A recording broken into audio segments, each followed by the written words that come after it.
Welcome to my YouTube channel. I am Poonam Sharma. आज हम BEd first year की classes कर रहे हैं, जिसमें हम लर्निंग एंड टीचिंग को बुक कर रहे हैं। जो आज का हमारा टॉपिक है फ्लेंडर इंटरेक्शन एनालिसिस। फ्लेंडर का अंतःक्रिया विश्लेषण क्या है, ठीक है। इसके अंदर क्या होता है कि टीचर और स्टूडेंट के बीच में जो क्लासरूम में जो भी अंतःक्रिया होते हैं, जो भी इंटरेक्शन होता है, उसी को हम क्या बोलते हैं, इंटरेक्शन बोलते हैं, ठीक है। जैसे कि एक ऑब्जर्वर होता है, क्लास में ऑब्जर्वर बिठाया जाता है। टीचर और जो स्टूडेंट के बीच में जो भी कन्वर्सेशन हो रही है, कोई भी बातचीत हो रही है या साइलेंस है, कुछ भी हो रहा है, तो वो जो ऑब्जर्वर होता है वो क्या करता है, उसको कोड करता रहता है कि क्या बात हुई है, क्या नहीं हुआ है। इसी को हम क्या बोलते हैं, फ्लेंडर्स इंटरेक्शन एनालिसिस। चलिए, अंतःक्रिया विश्लेषण का सही परिभाषा फ्लेंडर्स के द्वारा सन 1961 में दिया गया था।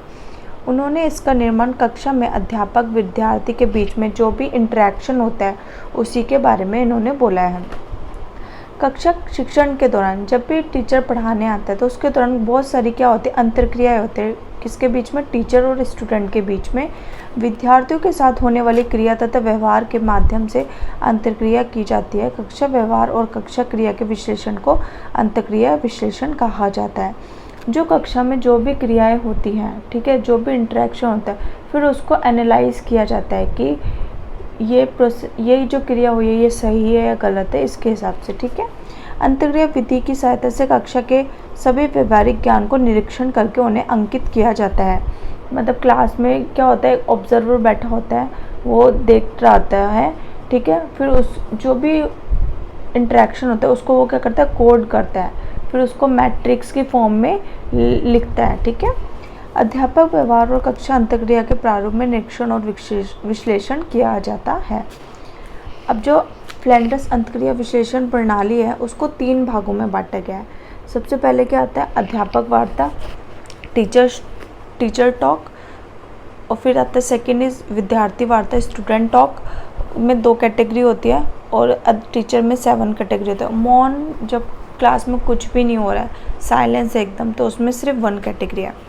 अब टीचर टॉक के अंदर कौन से वर्ग आते हैं, कैटेगरी आती है, ठीक है। उन कैटेगरी को देखते हैं। सबसे पहले क्या है, एक्सेप्ट फीलिंग्स, भावनाओं को स्वीकार करना। बच्चा जो भी बात बोल रहा है, ठीक है, उसको एक्सेप्ट करना, ना ही कि उसको दंड देना, ठीक है। सेकंड क्या है, प्रशंसा करना व प्रोत्साहित करना। जैसे अध्यापक जो होता है, छात्रों की क्रिया, कुछ भी छात्र करते हैं तो उसको बोलते हैं अच्छा, एक्सीलेंट, गुड, ठीक है। और कभी कभी ऐसे हाँ, हूँ, ये सब भी करके उसको प्रोत्साहित करते हैं। विद्यार्थियों के विचारों को स्वीकार करना व उनको उपयोग करना। कभी कभी क्या होता है, जो बच्चे होते हैं मतलब अपने आइडियाज़ बता रहे होते हैं, ठीक है। इस वर्ग में अध्यापक विद्यार्थियों द्वारा व्यक्त किए गए विचारों को स्वीकार करते हैं और उनके विचारों को टीचिंग में यूज़ करते हैं। प्रश्न पूछा, इसमें क्या होता है, टीचर क्या करता है, क्वेश्चन पूछता है बच्चों से और उसके आंसर को जानने की कोशिश करता है। अध्यापक वर्ता प्रत्यक्ष प्रभाव, टीचर टॉक डायरेक्ट इन्फ्लुएंस। इसके अंदर क्या होता है, डायरेक्ट जो टीचर होता है वो डायरेक्ट क्या होता है, इनिशिएट करता है, मतलब टीचर के द्वारा वो काम हो रहा है। जैसे लेक्चर, यह एक प्रकार की शाब्दिक अंतःक्रिया है जिसमें अध्यापक बच्चों को कहते हैं इन्फॉर्मेशन देता है और एक्सप्लेनेशन देता है। कोई भी चीज़ का एक्सप्लेनेशन, जैसे कोई मैम चैप्टर पढ़ा रही है तो उसको अच्छे से पहले उसके बारे में डिटेल्स बता रही है, इन्फॉर्मेशन बता रही है, फिर उसको अच्छे से एक्सप्लेन कर रही है। 6 नंबर पे आता है निर्देश देना, गिविंग डायरेक्शन। विद्यार्थियों को टीचर जब क्लासरूम में आते हैं विद्यार्थियों को क्या दे रही है, direction they. Open your book, solve this question, open page number this, okay. फिर 7th आता है आलोचना करना, क्रिटिसाइज करना, ओके। इसमें अध्यापक विद्यार्थियों के बुरे व्यवहार व कार्य में उनकी आलोचना करता है, जैसे शांत रहो, शोर मत मचाओ, कक्षा से बाहर निकल जाओ। कक्षा को अच्छे से रन नहीं करने देते जो चिल्ड्रन, इसलिए टीचर क्या करता है, उनको आलोचना करता है। अब सेकंड आते हैं विद्यार्थी वार्ता। स्टूडेंट टॉक में सिर्फ 2 ही कैटेगरी होती है, जैसे स्टूडेंट टॉक रिस्पॉन्स। इसमें अध्यापक द्वारा पूछे गए प्रश्नों के उत्तर विद्यार्थी देते हैं। जैसे टीचर पूछते हैं आपको ये लेसन अच्छे से समझ आया, तो विद्यार्थी क्या बोलते हैं, यस मैम, ओके। विद्यार्थी वार्ता में पहले, इसमें क्या होता है, इस वर्ग के अंतर्गत बच्चे क्या करते हैं, खुद से पहल करते हैं, खुद से बताते हैं। जैसे मैम ने पूछा कोई भी टॉपिक है, पोल्यूशन के बारे में पूछा लाइक, तो बच्चे खुद ही बताने लग जाते हैं कि मैम कल बहुत ज़्यादा पोल्यूशन था, पूरा फॉगी हो रखा था, इस टाइप का। ओके।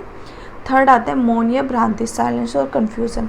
जब कक्षा में किसी भी प्रकार की मौन या भ्रांति है, तब कक्षा में किसी भी प्रकार की शाब्दिक प्रतिक्रिया नहीं हो रही है। ठीक है, जब कक्षा में एकदम साइलेंस है तो उसको हम क्या बोलते हैं, मौन या भ्रांति से।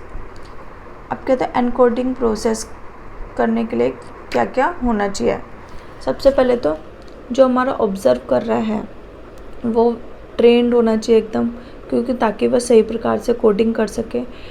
सेकंड नंबर पे इन आंकड़ों में निरीक्षण एक स्थान पर बैठकर सुनकर या देखकर निरीक्षण करता है, ऑब्ज़र्व करता है। कक्षा में गतिविधियाँ चल रही हैं, इंटरेक्शन हो रहा है, वो एक कॉर्नर पे बैठ जाएगा, चुप करके देखता है कि कक्षा में क्या करे, और 3 सेकंड में उसको एक कैटेगरी लिखनी ही पड़ती है। इस तरीके से वो 1 मिनट के अंदर 20 कैटेगरी लिखता है। ये निरीक्षण प्रक्रिया 20 से 25 मिनट तक चलती रहती है। इसमें उसे लगभग 450 आवृत्तियाँ प्राप्त होती हैं। जो ऑब्जर्वर व्यवहार, जो भी घटनाएं हो रही है उसको फिर सीक्वेंस में लिखता है। यह प्रक्रिया निरीक्षण द्वारा एक विशेष समय में संपन्न की जाती है। ठीक है, अब जैसे कि जो ऑब्जर्व था, निरीक्षण करता था, उसने ये लिख लिए पॉइंट्स 6, 10, 5, 1, 4, 8, 8, 2, 3, 6, 4, 8, 9। अब क्या होगा, जो हमें क्या होता है, नंबर जो 10 होता है, मौन वाला जो कैटेगरी होते हैं उसको same series begin and and with same number से करना पड़ता है। हमें 10 आगे भी लिखना पड़ेगा और पीछे भी लिखना पड़ेगा। हमें फिर उसके पेयर बनाने में, जैसे 10 का 6, 6 का 5, 10 का 5, 5 का 1, ओके, 1 का 4, 4 का 8, 8, 8 का 8, 2, 2, 3, 3, 6 लाइक दिस। ओके, अब हमें इसको एक मैट्रिक्स तालिका में डालना पड़ता है। सबसे पहले हम वर्ग लिखते हैं, ठीक है, कैटेगरी लिख दी, फिर रो वाइज भी लिखना होता है, कॉलम वाइज भी, एंड में टोटल और नीचे भी टोटल कर दिया होता है। जैसे 10, 6, 10, 6 किधर है, जैसे ये पहला हमारा क्या है 10, 6, 10 का ये 6, ठीक है, फिर है 6 का 10, 6 देखो, 6 का ये हो गया हमारा 10, 10 का 5, 10 का 5 ये है, ओके, 5 का 1 ये रहा, 1 का 4 दिस इज़, 4 का 8 ये है। ठीक है, इस तरीके से हमको करना पड़ता है। ये हमको इस तालिका में आप फिल कर देंगे। फिर हमारा क्या आता है, विश्लेषण, इंटरप्रिटेशन। अध्यापक प्रतिशत विधि द्वारा अध्यापक के व्यवहार का विश्लेषण करना। ठीक है, अध्यापक वर्ग कितने होते हैं, 1 से लेकर 7 तक होते हैं।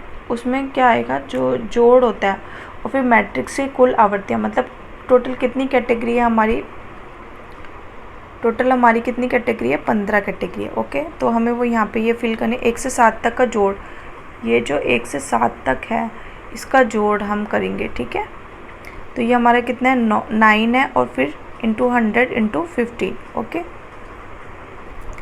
तो हमारा आंसर आ जाएगा 60।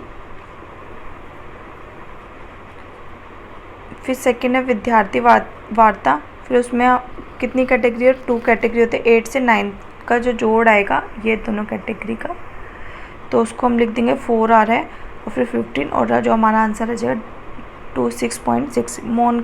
मौन की एक ही कैटेगरी होता है 10, उसके अंदर कितने टोटल है, 2 डिवाइड बाई 15 इंटू 100, तो हमारा आंसर आ जाएगा 13.3।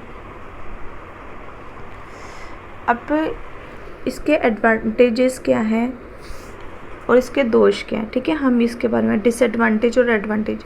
ये एक शिक्षण संबंधित समस्याओं को निदान करने वाली प्रणाली जानी जाती है। इसमें अध्यापक एवं मौखिक व्यवहार को किस प्रकार दोष को हटाया जा सकता है उसके बारे में है ये।